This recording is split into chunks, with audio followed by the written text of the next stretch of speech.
D'accord. Voilà. Donc la lutte contre le chômage continue de plus belle avec la C, on peut dire ça. Donc nous allons continuer nos en attendant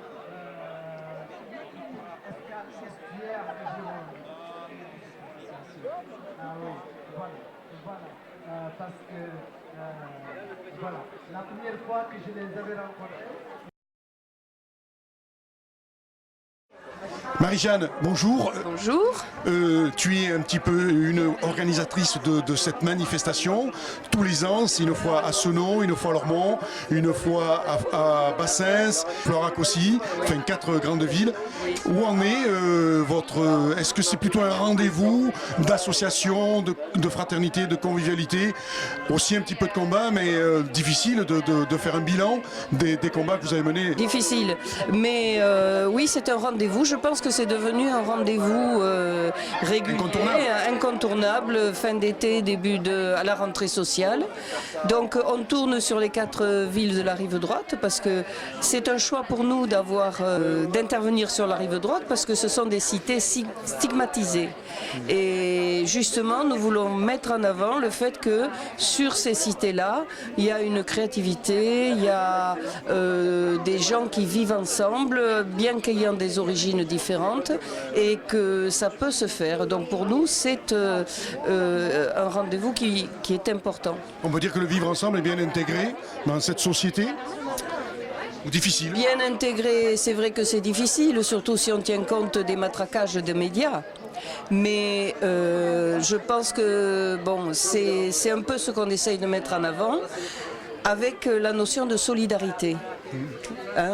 Pour nous, c'est vraiment quelque chose de capital. Ici, les associations qui vendent, c'est toujours en solidarité avec une cause ou avec un pays. Enfin, c'est vraiment la fête de la solidarité. En parlant de solidarité, justement, on a vu tristement une photo d'un enfant sur la plage en Turquie. Ça a ému tout le monde.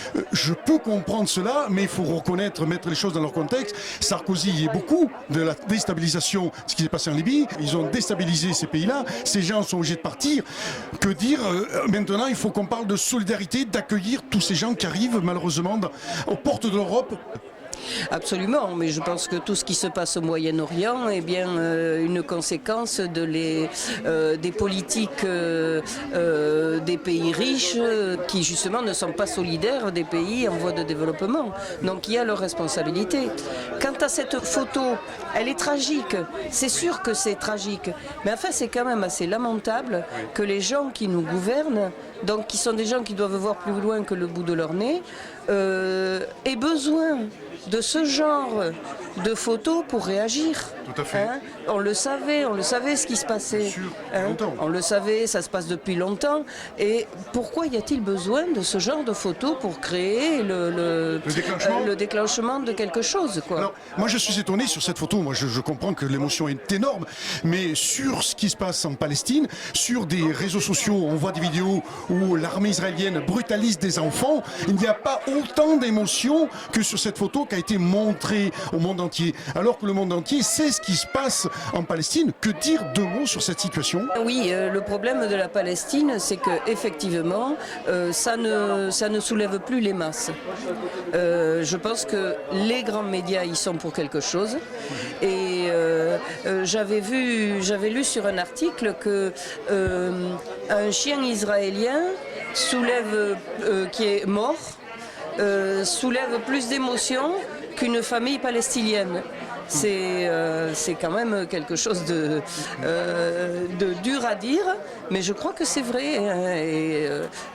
Il y a une espèce d'indifférence qui s'est créée autour de cette question de la Palestine, et c'est pour ça que des associations se battent pour mettre en avant les droits des Palestiniens, comme Palestine 33 qui est là, voilà. Donc on peut dire qu'aujourd'hui ce grand rassemblement, c'est le rassemblement de la fraternité, de la solidarité, mais on peut mettre aussi fraternité, solidarité, et puis l'élan de partage. L'élan de partage, on voit beaucoup d'associations, de stands où on peut manger, où on peut boire, où on peut se détendre, où on peut discuter, échanger. On a encore cette liberté de pouvoir le faire. Certains pays, tristement, ne serait-ce que du côté en Palestine, n'ont pas cette liberté. Mais malheureusement, aujourd'hui, on peut dire que l'émotion est là, mais on peut dire aussi qu'en France, on doit accueillir. Il y a aussi les Sahraouis qui sont là. On a eu une interview d'une personne qui a parlé, qui est porte-parole des Sahraouis. Ils sont arrivés ici en France, on doit les accueillir, ils vivent dans des conditions pas faciles. On n'en parle pas beaucoup des Sahraouis. Je trouve c'est dommage qu'on ne parle pas beaucoup des Sahraouis. Comment on va pouvoir accueillir tous ces réfugiés qui fuient leur pays? Comment on va pouvoir les accueillir? Oui. Quel message fort tu as envie de faire passer pour faire la conclusion de cette interview, puisque tu es attendu sur le podium? Qu'est-ce que tu as envie de message fort de faire passer à nos internautes et à nos concitoyens et à nos hommes politiques aussi, pourquoi pas? Moi, je crois qu'on doit les accueillir. Tous les réfugiés qui fuient les dictatures d'un côté, mais pas uniquement les réfugiés, hein, parce que fuir la misère, c'est aussi une nécessité pour certains. Donc on doit les accueillir et on peut les accueillir. Il suffit de s'en donner les moyens et c'est possible. C'est possible de trouver des logements pour tous les demandeurs de logement. C'est possible de créer des structures qui les accueillent.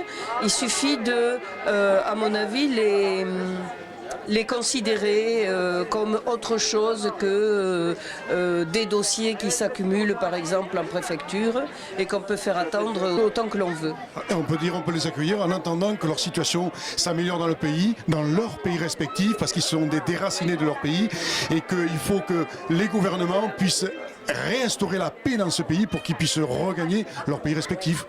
Je pense que si les relations Nord-Sud étaient plus équilibrées qu'elles ne le sont aujourd'hui, il y aurait beaucoup de problèmes en moins. On aurait beaucoup moins de gens qui fuient la misère.